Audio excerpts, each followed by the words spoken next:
Oh, it's already torn. Oh, Jesus. Just sticking to everything. Gross! My fingers aren't sticky anymore. Are those the right screws? I think so. Ugh, it's really on there. Okay, yeah. And as long as all the holes line up, we're good to go. But I did, I felt it too.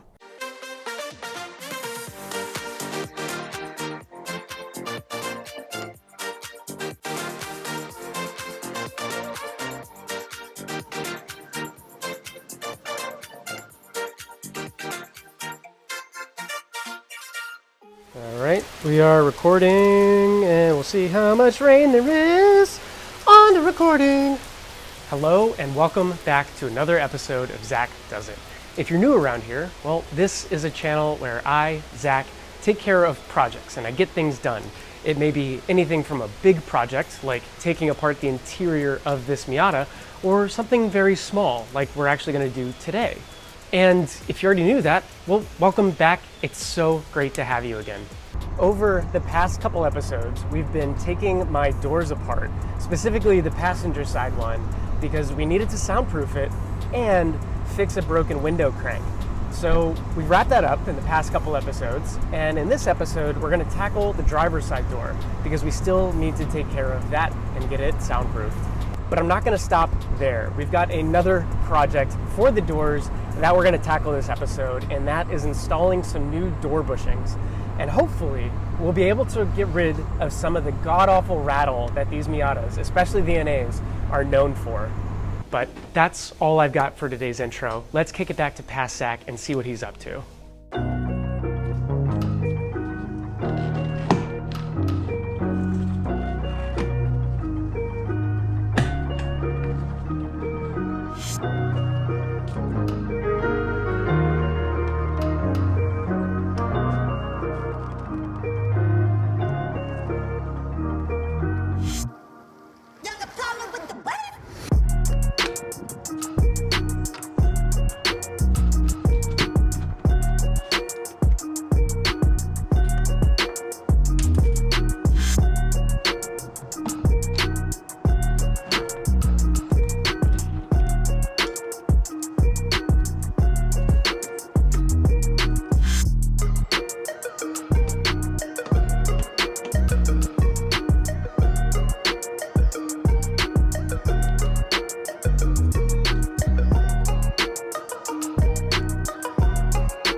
So on the last door, we saw that the bushing on the rail had cracked in half and shattered and was gone.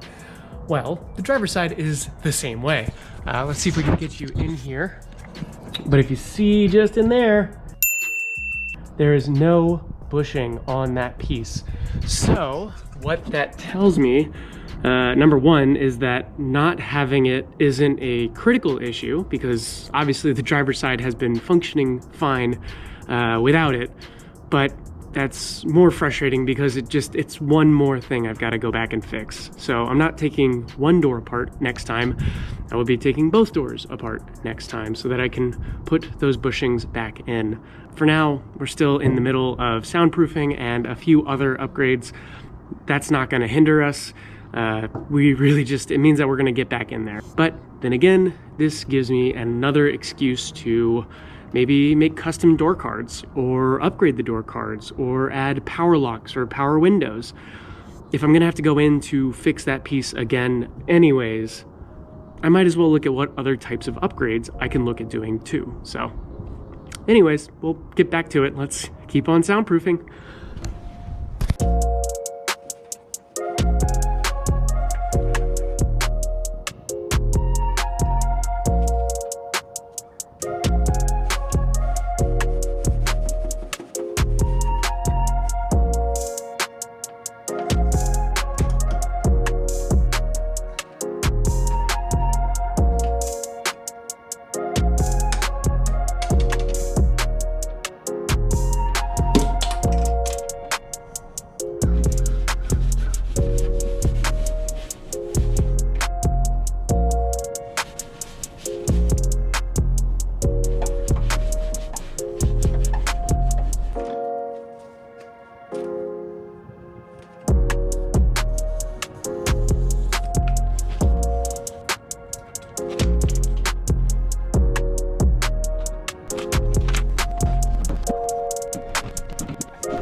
Okay, so we have finished soundproofing the doors and reassembling them and fixing the passenger side window crank.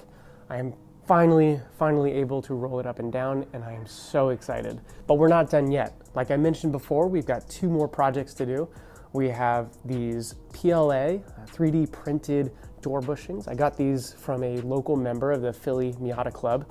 Thanks for that. They were about half the price of what I've seen online from Moss Miata or Flying Miata, so I was excited to get a discount one and support a local business, a local entrepreneur, if you will. So we're gonna test these out. We'll see how they work. I've seen a handful of reviews and videos for the ones you get online from the other retailers, and I think I can do a good comparison against those, even though I don't have those on hand to do that direct comparison. But with any luck, these will perform just as well as those other ones, and we'll have gotten them for a discount and supported a local entrepreneur. So let's go check these out. Let's see if it eliminates any of the door rattle that we've been dealing with or the actual door movement. I'll cut to a shot in just a second, and we'll see how much movement there is in the door with the OEM bushings as well as with these hard, very hard 3D printed PLA bushings. So let's go check that out.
And it's really that easy. Installing new door bushings is one of the simplest projects that you can tackle.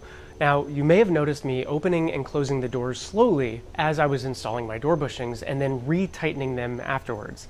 And that's actually a really important step when doing this. When you're installing your door bushings, there's a little bit of adjustment and play in them so that they can align with the doors correctly. So the first thing you want to do is hand tighten the screws that are holding them in, and then open and close the door a few times with increasing force so that they get aligned with the little cutout that they belong in. Once you've done that and open and close your door a couple times, you can go ahead and crank down on them and they'll be perfectly aligned with where they need to be. But now that we have our bushings installed, we can go ahead and do the sound and movement comparison that I was talking about earlier. So first off, I'm going to play a couple clips back to back where we're going to listen to the sound of the door closing. And then I'll play a couple clips side by side that show the movement or play in the door when I rock against it when it's closed. Now remember, as we're looking through these comparisons, that these are not the typical OEM or aftermarket bushings that you're going to get from Moss Miata or Delrin or any of those. These are 3D printed bushings from a local member of the Philly Miata Club. So I don't have necessarily any high expectations. I was really just hoping for a good deal and the convenience of being able to buy local. But I honestly have no idea how well these are going to do. So let's go check them out.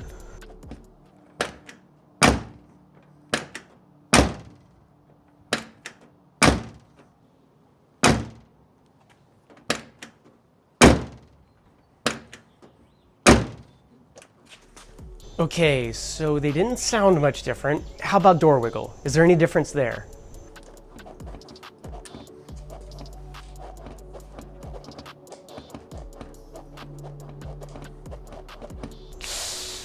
Yikes, not a big difference there either. And honestly, after driving Mama Miata for months at this point, I really haven't noticed much of a difference between the original door bushings and these aftermarket 3D printed ones. I think honestly these are a little small and don't fit quite as snugly as some of the other ones you'll find online at Moss Miata or Philly Miata or any place like that. So where does that leave us? Well, aftermarket parts are a huge industry, and if you've seen any of Donut Media's recent videos about illegal Amazon products or the cheapest Amazon products, the most expensive Amazon products, all for your car, there's no limit to what you can do to modify your car, whether it's a Miata, a Civic, or anything else that you're driving in the daily. There's lots you can do. But at the end of the day, not all of those modifications are created equal. And that's what leads us to some of the purpose of this channel. I know that there are so many different modifications that you can do to a Miata, and I've got a lot of them on my list of things to do. Not only because I'm curious and I want to know what type of effects they have, but also so that I can provide some of that information back to the community when it doesn't already exist. So, in the case of door bushings, there are some different videos out that show a variety of comparisons between the Delrin bushings or what you can find on Moss Miata or Flying Miata, but these are 3D printed from a local maker in a Philly Miata Club, and I really wanted to give them a shot. They're half the price of all of those, and I wanted to see how big of an effect they would have. The downside is it doesn't look like they've solved all of my problems. The good news is they were only 20 bucks, and now I can provide this valuable information in a comparison video so that you can see whether or not you should buy some of the more expensive ones, or if you should try to find a local maker to print some for you. And that does it for today's episode. We basically wrapped up all of the door projects that we had to work on, and next week we'll be able to move on to the redesigned center console that I got from Moss Miata, provided by IL Motorsports. It's a really, really good upgrade. And until next time, this has been another episode of Zach Does It. I can't wait to see you on the next one.